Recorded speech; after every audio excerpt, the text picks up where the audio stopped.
নিঃশব্দ রাত। দূর থেকে ঘোড়ার খুঁড়ের শব্দ শোনা যায়। কৃষকের বাড়ির সামনে এসে থামে একদল লোক। তাদের নেতৃত্বে জমিদার কালীচরণ।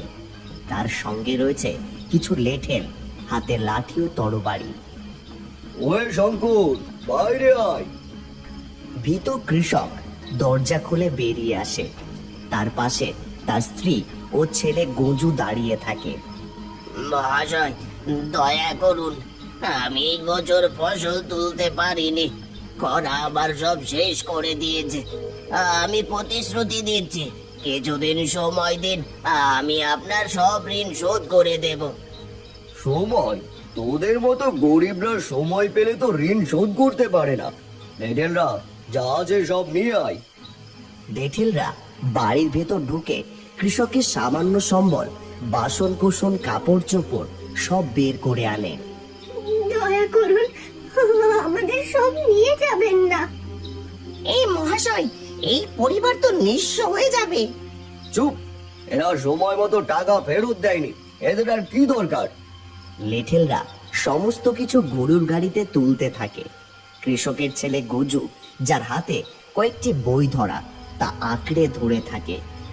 জমিদার মশাই, এই ছেলে তার বই দিতে চাইছে না। বই? তোদের মতো গরিবদের বই পড়ে কি হবে? ওর হাত থেকে ছিনিয়ে নাও। লেঠেলরা গজুর বই ছিনিয়ে নেওয়ার চেষ্টা করে, কিন্তু গজু তা শক্ত করে ধরে রাখে। তারা ছেলেটিকে লাঠি দিয়ে মারতে উদ্যত হয়। ঠিক সেই মুহূর্তে এক অলৌকিক ঘটনা ঘটে। আকাশে উজ্জ্বল আলো ছড়িয়ে পড়ে, বাতাসে মৃদু বীণার সুর বেজে ওঠে। মা সরস্বতী আবির্ভূত হন। সাদা শুভ্র বসন পরিহিতা, হাতে বীণা, এক দেবীর সামনে এসে দাঁড়ান। লেঠেলরা স্তব্ধ হয়ে যায়। কালীচরণ চমকে ওঠে। জ্ঞান কেড়ে নেওয়া যায় না জমিদার। জ্ঞান হচ্ছে আলো, যা মানুষের মনকে আলোকিত করে। আপনি কে? আপনি কিভাবে এখানে এলেন? আমি বিদ্যার দেবী সরস্বতী। এই শিশুটি তার জ্ঞানের উৎস আঁকড়ে ধরে আছে।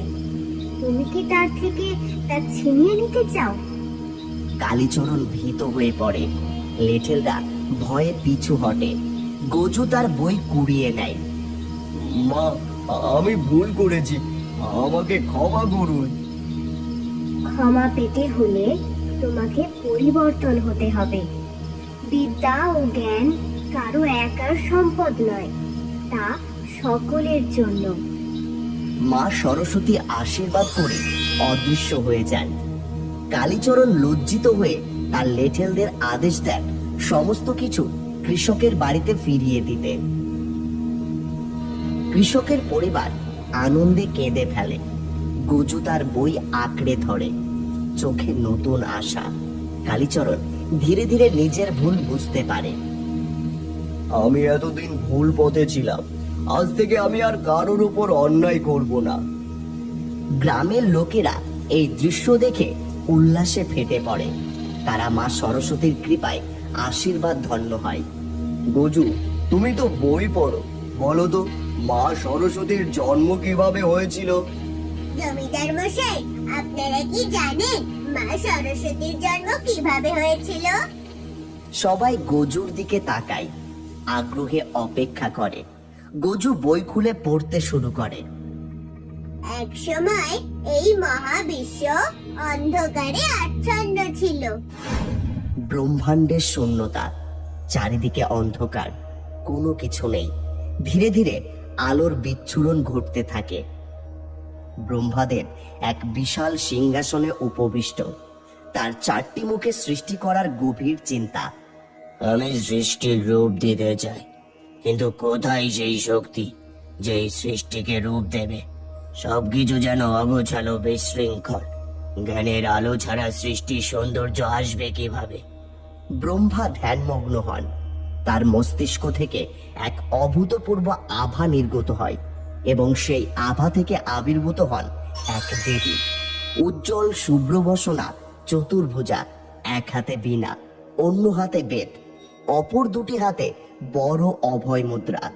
দেবীর আবির্ভাবে চারিদিকে সুমধুর সঙ্গীত বেজে ওঠে। ব্রহ্মা দেবীকে দেখে বিস্মিত আনন্দিত হয়।